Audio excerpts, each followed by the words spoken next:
नमस्कार दोस्तों, मैं वास्तु एक्सपर्ट और एस्ट्रोलॉजर विनय शर्मा अपने चैनल में आप सभी का बहुत बहुत स्वागत करता हूं और आशा करता हूं कि आप सब स्वस्थ होंगे, सुरक्षित होंगे।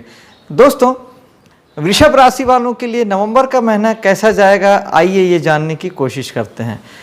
वृषभ राशि वालों के लिए हेल्थ की जहां तक बात है तो हेल्थ तो इस महीने बहुत अच्छी रहेगी, बेहतरीन है, कहीं कोई दिक्कत नहीं है। स्वास्थ्य का लाभ करेंगे, खुश रहेंगे, प्रसन्न रहेंगे, घूमेंगे फिरेंगे, मौज मस्ती करेंगे। और ये स्थिति और बढ़ जाती है 13 तारीख के बाद, जब मंगल वक्री होके आपके अगली राशि से पीछे आपके वापस आपके लग्न में या आपकी राशि पे आएंगे।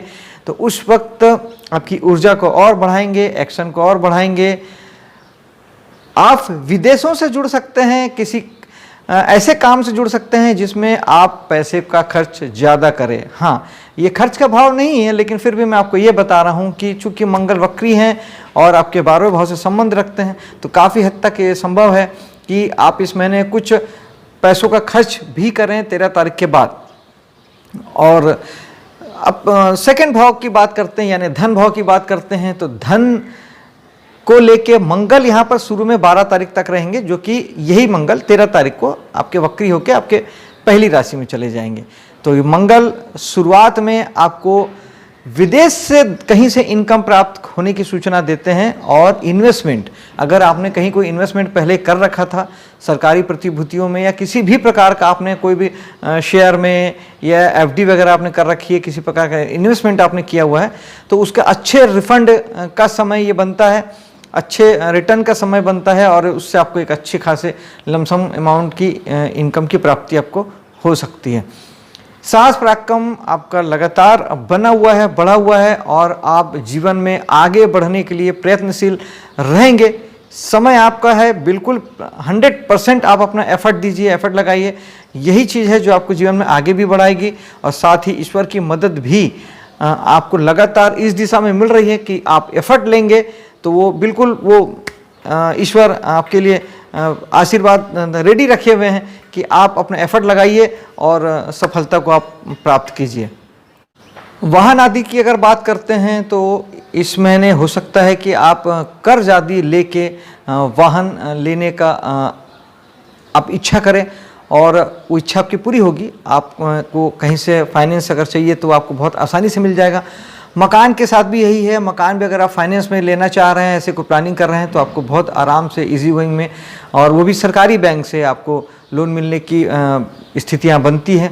और साथ ही अगर पंचम भाव की बात करें जो कि आपके संतान का है, तो संतान के लिए बेहतर वक्त है, जीवन में लगातार आगे बढ़ते रहने का, शिक्षा में और किसी भी जीवन के किसी भी डोमेन में बहुत अच्छा कर गुजरने का समय उनके लिए है। और आप अगर खुद स्वयं एजुकेशन से जुड़े हैं, कला जगत से जुड़े हैं, किसी प्रकार का आप लोगों को हीलिंग वगैरह अगर प्रदान करते हैं, इस तरह के किसी काम में आप हैं, तो निश्चित ही आपके लिए भी बहुत अच्छा समय है। माइंड सेट अच्छा बना रहेगा क्योंकि पंचम भाव आपका दिमाग भी है, जहाँ बृहस्पति की दृष्टि है, तो शुभ विचारों से मन भरा रहेगा, आदर्श विचारों से भरा रहेगा क्योंकि बृहस्पति आदर्श भी हैं, नैतिकता भी हैं, शुभ है, पवित्र हैं। तो आपके मन में अच्छे विचार, अच्छे भाव आएंगे और आप लोगों की भला करने की सोचेंगे और निश्चित ही ये जीवन में कुछ अच्छा कर गुजरने का वक्त भी है। अगर सर्विस सेक्टर की बात करें तो आपको माह के आधे हिस्से में, यानी पहले भाग में आपको थोड़ा सा दिक्कतें भी होगी और वर्सेटाइल भी आप बनेंगे, यानी आपको बहुत सारे फील्डों से आपको सफलता भी मिलेगी, सहयोग भी मिलेगा, लेकिन साथ ही बहुत सारे ग्रह आपको डिस्टर्ब भी करेंगे, वो अपने अपने फील्ड में आपको खींचेंगे। यानी आपका मन, अगर आप सर्विस सेक्टर में हैं, अगर आप नौकरी करते हैं, तो आपका मन नौकरी छोड़ने का या चेंज करने का भी बन सकता है। और साथ ही आप किसी प्रकार के सूर्य हैं तो आपको सरकारी नौकरी के भी एक थोड़े से योग संयोग बनते हैं। हो सकता है कि आप पुराने किसी प्राइवेट नौकरी या जॉब को छोड़ के आप सरकारी नौकरी की ओर आप अग्रसर हो जाएं।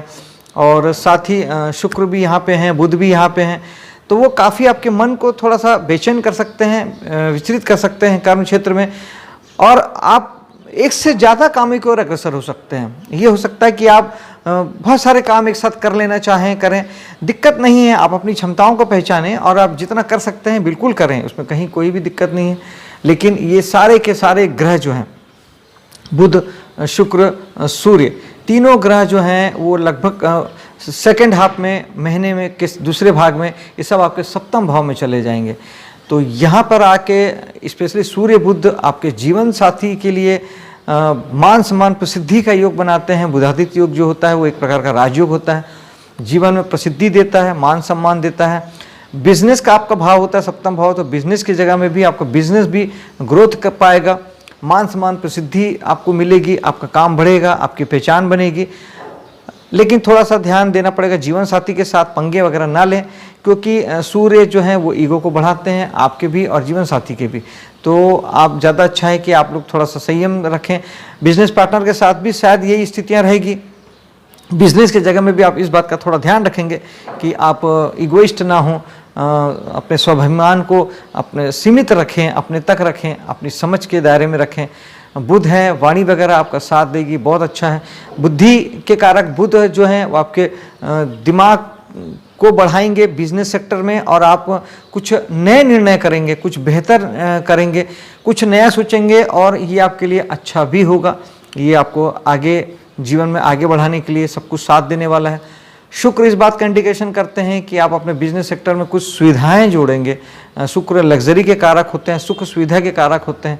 तो निश्चित ही आप अपने ऑफिस या अपने जहां भी आपका बिजनेस की जो जगह है वहां कुछ आप नई मशीनरी खरीदें, नए सुख सुविधा जोड़ें, एसी लगाएं, कूलर लगाएं, किसी प्रकार के और ज़्यादा लग्जरी की ओर अग्रसर हों, काम को फैलाएं, बड़ा करें, ये सब संभव है दोस्तों। जीवन में जहाँ सुख है वहाँ थोड़ा सा दुख भी है। एक ही सुख के दो पहलू हैं, अच्छा बुरा, सुख दुख, धूप छाँव, ये तो लगा हुआ है दोस्तों। इसलिए शायद जिन्होंने कुंडली की रचना की उन्होंने छठा, आठवां, 12वें भाव जैसे खराब भाव भी बनाए, जो हमारे जीवन में आने वाले दुख तकलीफों से हमें इंडिकेशन देते हैं या हमें बताते हैं कि आप किस प्रभाव में हैं। तो ये समय आपके दुख तकलीफ का ज़्यादा नहीं है, ईश्वर की कृपा है, समय अच्छा है कि आपको किसी भी प्रकार के इस महीने कोई ज़्यादा बड़ी बाधा या परेशानी कुछ भी नहीं है। हाँ, आपको थोड़ा सा दोस्ती यारी या समाज वगैरह के आप जब काम में जुटेंगे या करते हैं तो ज़्यादा दोस्ती यारी आपको थोड़ा सा चिंता दे सकती है, परेशानी दे सकती है, या उस दिशा से आपको तनाव हो सकता है। उसको छोड़ दिया जाए तो बाकी आपका पूरा महीना बहुत अच्छा है। और साथ ही अगर भाग्य की बात करें तो भाग्य के स्वामी ग्रह शनि स्वयं भाग्य में बैठे हैं, तो वो यही बताते हैं कि भाग्य तो कर्म से ही बनना है, मेहनत से बनना है, पराक्रम से बनना है, एफर्ट से बनना है। तो जितना मेहनत कर सकते हैं कीजिए। भाग्य इस समय आपके हाथ है और शनि उसमें पूरा सहयोग आपको देंगे।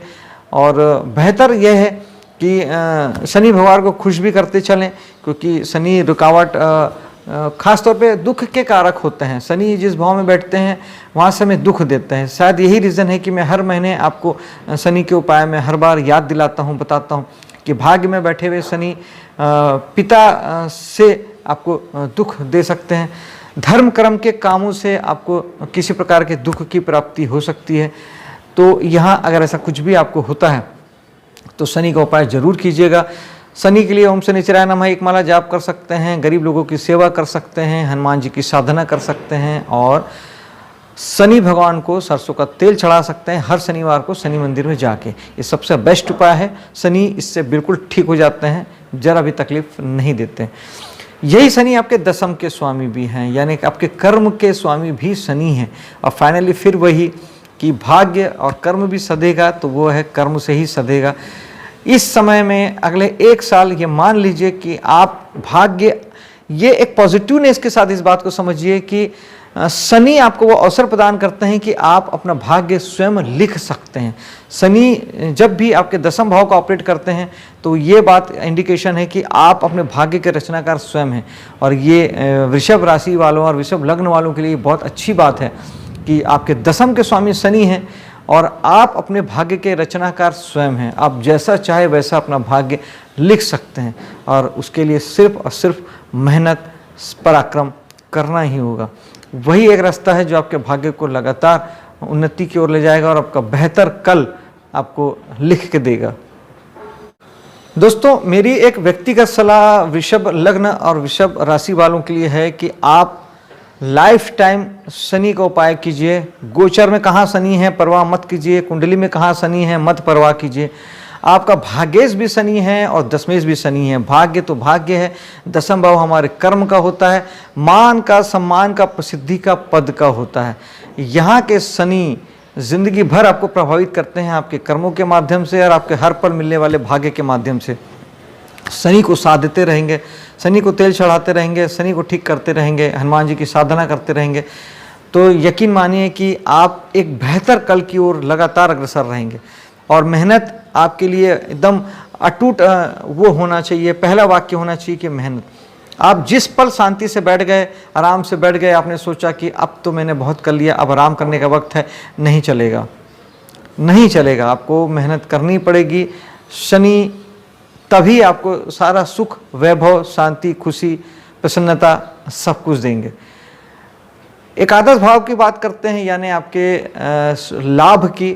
बृहस्पति वहाँ पे बैठे हैं, शुभ ग्रह हैं, पॉजिटिव ग्रह हैं, निश्चित ही आपको अच्छे कर्मों से, शुभ दिशा से लाभ की प्राप्ति होगी। रेगुलर इनकम अलग चीज़ होता है दोस्तों, धन, बैंक बैलेंस हम दूसरे भाव से देखते हैं। एकादश भाव में लाभ की ओर इंडिकेशन देता है। लाभ यानी जो सट्टा से, लॉटरी से, शेयर से, अचानक से हमने मकान बेचा, उससे एक लमसम अमाउंट के रूप में जो हमें प्राप्तियाँ होती है उसे हम लाभ कहते हैं। अचानक से जो मिलता है उसे हम लाभ कहते हैं। बड़ी मात्रा में जो मिलता है, जो रेगुलर इनकम नहीं है, उसे हम लाभ कहते हैं। और लाभ की श्रेणियाँ अलग होती है, रेगुलर इनकम से कुछ अलग जो प्राप्त होता है वो लाभ होता है। तो वो बृहस्पतियाँ देने के लिए तत्पर है। तो आपने ऐसा कोई इन्वेस्टमेंट कर रखा है, इस तरह के काम अगर आप करते हैं तो निश्चित ही आपको लाभ की शक्ल में प्राप्तियां होगी। दोस्तों, यारों और समाज सेवा से आप जुड़ तो सकते हैं, लेकिन ये चीज़ें आपको थोड़ी सी पीड़ा देगी, क्योंकि मैंने पहले बताया कि बृहस्पति अष्टमेश हैं, तो वो आपको थोड़ी सी पीड़ा देंगे यहाँ से, इन कामों से। लेकिन फाइनली लोगों का सुख दुख का ध्यान रखना भी हमारा काम होता है, तो हमें थोड़ी सी पीड़ा हो तब भी हमें लोगों के सुख दुख से जुड़ना चाहिए। हाँ, जो ज़्यादा वक्त हम दोस्तों यारों में या बिताते हैं या समाज को देते हैं वो ना दीजिए, कम से कम 1 साल, जब तक बृहस्पति यहाँ पे बैठे हुए हैं। और अगर खर्च की बात करते हैं तो अंत में जो खर्च के भाव में राहु बैठे हैं, 12वां भाव भी विदेश का होता है और राहु भी विदेश के कारक होते हैं। तो विदेश से जुड़ के आप जबरदस्त धन कमा सकते हैं। किसी भी प्रकार के विदेशी उपक्रम से जुड़िए, किसी कार्यक्रम से जुड़िए, कमीशन के बेस पे जुड़िए, इंटरनेट के माध्यम से जुड़िए, यूट्यूब, फेसबुक, गूगल, इंस्टाग्राम, किसी भी माध्यम से जुड़िए और पैसे वहाँ से कमा सकते हैं बहुत बड़ी मात्रा में। राहु असामान्य के कारक हैं, असीमित के कारक हैं, लेकिन 12वां भाव इन्वेस्टमेंट का होता है। इन्वेस्टमेंट में थोड़ा सा ध्यान रखेंगे। देखिए, खर्च ही इन्वेस्टमेंट है, इन्वेस्टमेंट भी एक प्रकार का खर्च होता है। तो अगर आप इन्वेस्टमेंट करते हैं तो ये 12वां भाव का उपाय हो जाता है। 12वां इन्वेस्टमेंट आप अपनी तरफ से करते हैं तो फिर और खर्च नहीं होता, अनाप शनाप खर्च नहीं होते, बिना वजह के खर्च जो है वो नहीं होते हैं। लेकिन इन्वेस्टमेंट में इस समय एक बात ध्यान रखिएगा कि राहु वहाँ पे 1 साल अभी 12वें भाव में आपके हैं, सोच समझ के खर्च कीजिएगा। 12वें राहु जो है वो लोगों से षड्यंत्र, धोखा और फरेब के कारक होते हैं। आपके साथ धोखा हो सकता है, षड्यंत्र हो सकता है, फरेब हो सकता है, लोग आपको चीट कर सकते हैं। चिटफंड कंपनियां ऐसे ही बहुत अभी प्रभावी चल रही हैं। तो लालच ये राहु देते हैं। गड़बड़ होती ही इसीलिए क्योंकि राहु लालच देते हैं, आपको ज़्यादा फैलाव देते हैं, मानसिक रूप से विचार आपके एकदम अनैतिक भी बनाते हैं राहु।